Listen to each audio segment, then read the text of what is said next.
Hello, my name is Caroline Coen, and I will be reading The Fairy House. 4-year-old Eloisa loved fairies. She'd pass days frolicking through the forest beyond her backyard, searching for them in the crevices of logs with the help of her father, the only thing in her small world that she loved more than fairies. "Draw me another fairy, Dada," she'd say, and he'd crouch down beside her to trace elaborate wings on a little figure, thrilled to find a way to connect with his little girl. One day, shortly before her 5th birthday, Eloisa approached her father. "Dada, I love the fairies you draw for me, but this year I want a real fairy," she declared. "A real fairy?" He paused. "We haven't been able to find any so far, sweetie." Reluctant to burden Eloisa with his knowledge that fairies didn't exist, but also refusing to disappoint her on her birthday, Eloisa's father instead decided to build her the fairy house. He constructed the one-room wooden house between the trees beside a babbling brook, adding a slightly askew window and topping it with a triangular roof. Her father tacked fairy drawings to the wall and placed beanbags on the floor. The fairy house was perfect. When Eloisa saw the fairy house the morning of her birthday, her eyes sparkled like sunshine. Upon noticing the girl-sized fairy wings nestled in the corner, she squealed, jumping into her father's arms. "Dada, Dada, it's beautiful!" she exclaimed, her dream of a real fairy momentarily forgotten. "It's a place for us to play," he explained. "When we're here, we can be the fairies." And so they were. Eloisa and her father spent hours in the fairy house. When it came time for Eloisa to learn to read, the fairy house was where he gently coached her through fairy-themed books he'd brought home. They played dress-up there too, and her father humored Eloisa, allowing her to dress him in tutus and wings. "Now we match, Dada," she giggled. "Beautiful fairy?" her father jokingly asked, hopping on one foot and waving his wand in circles. "We'd be better fairies if we could fly," Eloisa noted. "I think you can," her father replied, running across the room and, to her delight, scooping Eloisa up to spin her around.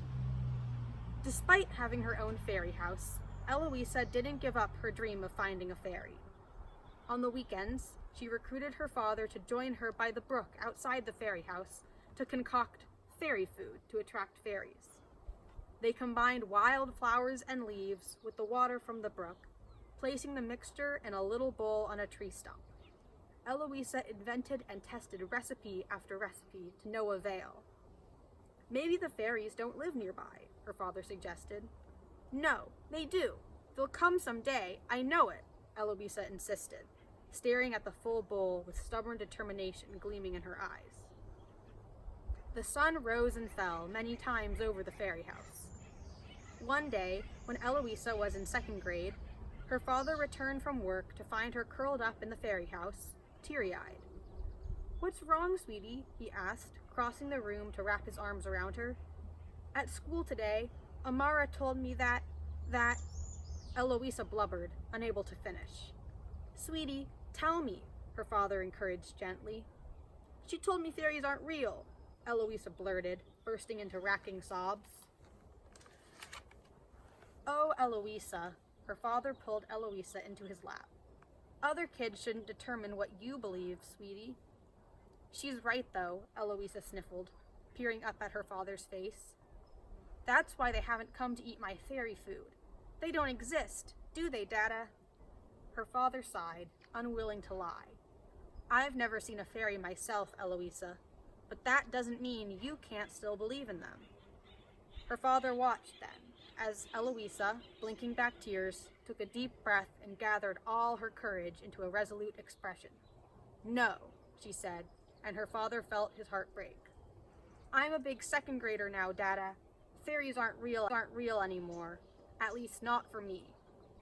Eloisa accepted her newfound truth with impressive resilience, and before long, she had repurposed the fairy house. It became her playroom, and she and her father transported all of her toys to it. When Eloisa returned from school every day, she retreated to the fairy house, where she played with toy horses and worked puzzles until her father joined her after work. two spent the evenings walking her dolls through various narratives. Her father delighted in Eloisa's expansive imagination, which transformed blocks into warriors and stuffed dogs into dragons. As the years passed, Eloisa's father found himself in the fairy house less and less frequently. He wandered down to the fairy house sometimes to watch through the window as his fourth grader laughed with her friends over art projects. Of course, he missed the days when he was Eloisa's sole playmate, but his sorrow was far overpowered by his joy at witnessing her independence. When she reached middle school, the fairy house changed yet again. It became Eloisa's sanctuary, her escape from the drama of her preteen years. Eloisa exchanged her toys and craft supplies for stacks upon stacks of fantasy novels. Her father built bookshelves in the fairy house, glad to support his voracious reader. After long school days, Eloisa spent her afternoons at soccer practice and cherished decompressing after dinner in the fairy house. She'd lounge in a beanbag reading late into the night, and her father often had to walk out to the fairy house to bring her back to the main house. One evening, Eloisa barely paused for a moment to throw down her soccer bag on the kitchen counter before rushing out the back door toward the fairy house. "Sweetie, aren't you going to stop a minute to greet me?" her father chastised, running after her. "But I want to get to my book," she whined. "You barely ever talk to me anymore, Eloisa," her father complained. "Please just take a minute to tell me about your day, and then I promise you can read your book all evening." "Okay," Eloisa relented, reluctantly giving him the day's play-by-play.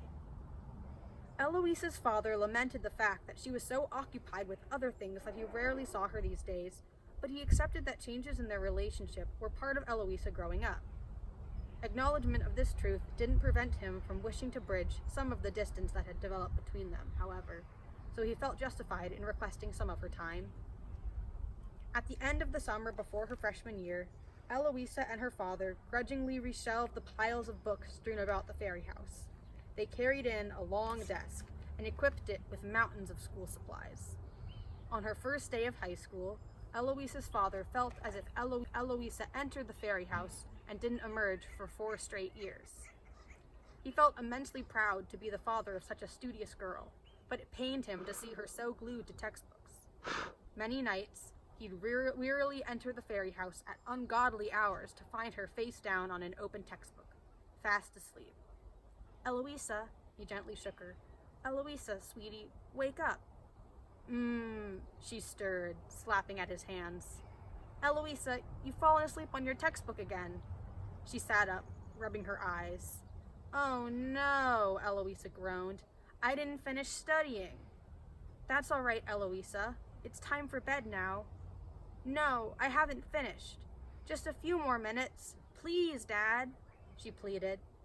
"You can study more tomorrow, sweetie. Now you need to sleep," her father told her firmly, helping her stand and stumble groggily back to the house.